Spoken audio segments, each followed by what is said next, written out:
Doctor గారు, సాధారణంగా బజ్జీలో stuffing అయితే కేవలం ఉల్లిపాయలు పెట్టడము ఇలాంటివి చేస్తూ ఉంటారు. అసలు బజ్జీలే హెల్దీగా తయారు చేసుకునే విధానం మన కార్యక్రమంలో మాత్రమే చూపించగలిగాము. అవునమ్మా. దాంట్లో ఈ సొరకాయ స్టఫింగ్తో తయారు చేసే విధానం ఏంటో ఒకసారి చూద్దామా? ఇప్పుడు మనందరం పచ్చిమిరపకాయ బజ్జీ, అట్లాగే అరటికాయ బజ్జీ, వామాకు బజ్జీ, మరి ఇట్లాంటివన్నీ మనం నూనె లేకుండా వేసి చూపించాం. అవును. మరి అందులో కూడా కొంత క్యాలరీస్ వెళుతున్నాయి. అసలు క్యాలరీస్ వెళ్లకుండా ఫైబర్ ఎక్కువ వెళ్ళేటట్టు ఈ మధ్య కార్బోహైడ్రేట్స్ ఎక్కువ లేకుండా కూడా బజ్జీ తినాలనుకుంటున్నారు కదా.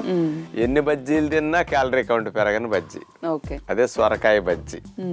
సొరకాయలో క్యాలరీస్ అసలు ఉండవు, ఫైబర్ ఎక్కువ ఉంటుంది, కార్బోహైడ్రేట్స్ అతి తక్కువ ఉంటాయి. కాబట్టి నూనె లేని బజ్జీ, హాని లేని బజ్జీ ఎలా చేసుకోవాలో ఇప్పుడు చూద్దాం. సొరకాయ స్టఫ్డ్ బజ్జీ తయారు చేయడానికి కావలసిన పదార్థాలు: చిన్న సైజు సొరకాయ 1, శనగపిండి 1 కప్పు, పెరుగు 1/2 కప్పు, ఉడకబెట్టిన బంగాళాదుంపలు 2, క్యారెట్ తురుము 2 టేబుల్ స్పూన్లు, పచ్చిమిర్చి 1 టేబుల్ స్పూన్, నువ్వుల పొడి 2 టేబుల్ స్పూన్లు, నిమ్మరసం 1 టేబుల్ స్పూను, తేనె 1 టేబుల్ స్పూను, వాము 1 టీ స్పూను, జీలకర్ర పౌడర్ 1 టీ స్పూను, ఎర్రకార పొడి 1 టీ స్పూను, జీలకర్ర 1 టీ స్పూను, ఆవాలు 1 టీ స్పూను, ఇంగు పొడి కొద్దిగా, పసుపు కొద్దిగా, చాట్ మసాలా కొద్దిగా, కొత్తిమీర కొద్దిగా. ముందుగా ఒక బాండీ పెట్టేసి అందులో జీలకర్ర, ఆవాలు, కరివేపాకు, పచ్చిమిరపకాయ ముక్కలు ఇవన్నీ వేగిన తర్వాత అందులో బంగాళదుంపను మనం చిదిమేసి ఆ చిదుము వేసాం. ఇందులో దానిపైన క్యారెట్ తురుము, కొత్తిమీర కొద్దిగా చాట్ మసాలా, నిమ్మరసం. అలా స్టఫింగ్ మెటీరియల్ సిద్ధం చేసి పక్కన పెట్టుకుంటాం.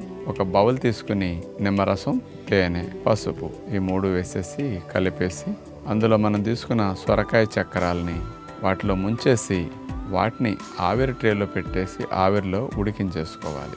మూత పెట్టేసి అట్లా ఆవిరిలో ఉడికిన తర్వాత మరొక బౌల్లో శనగపిండి తీసుకుని అందులో పెరుగు వేసేసి అందులో వాము, కాశ్మీరీ మిరపకాయ కారపొడి, పసుపు కొద్దిగా, జీలకర్ర పొడి, చాట్ మసాలా కొద్దిగా, నువ్వుల పొడి కొద్దిగా నీళ్లు పోసేసి శనగపిండి అట్లా కలిపేస్తాం. గట్టిగా కలుపుకోవాలి, మనం నూనె వేయకుండా నాన్ స్టిక్ మీద కాలుస్తాం కాబట్టి.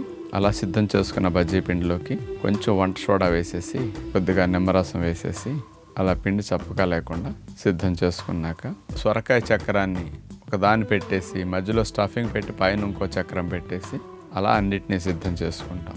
స్టఫింగ్ బజ్జీ కాబట్టి అన్నీ సిద్ధం చేసుకున్నాక మందపాటి నాన్ స్టిక్ రేకు పెట్టేసి మేగడ రాసేస్తాం. ఆ మేగడ పైన ఇలా స్టఫింగ్ బజ్జీని శనగపిండిలో ముంచేసి అలా బజ్జీలు వేసుకుంటాం. మూత పెట్టేసి మెల్లగా కాలిన తర్వాత ఒకవైపు తర్వాత తిప్పి మరోవైపు కాలనిచ్చి అలా సొరకాయ స్టఫింగ్ బజ్జీ సిద్ధం చేసుకుంటాం. క్యాలరీ కౌంట్ లేకుండా, కడుపులో మంటలు లేకుండా, హాయిగా కూల్గా ఉండి నూనె లేని సొరకాయ స్టఫింగ్ బజ్జీ, హెల్దీ బజ్జీ చూశారు కదా.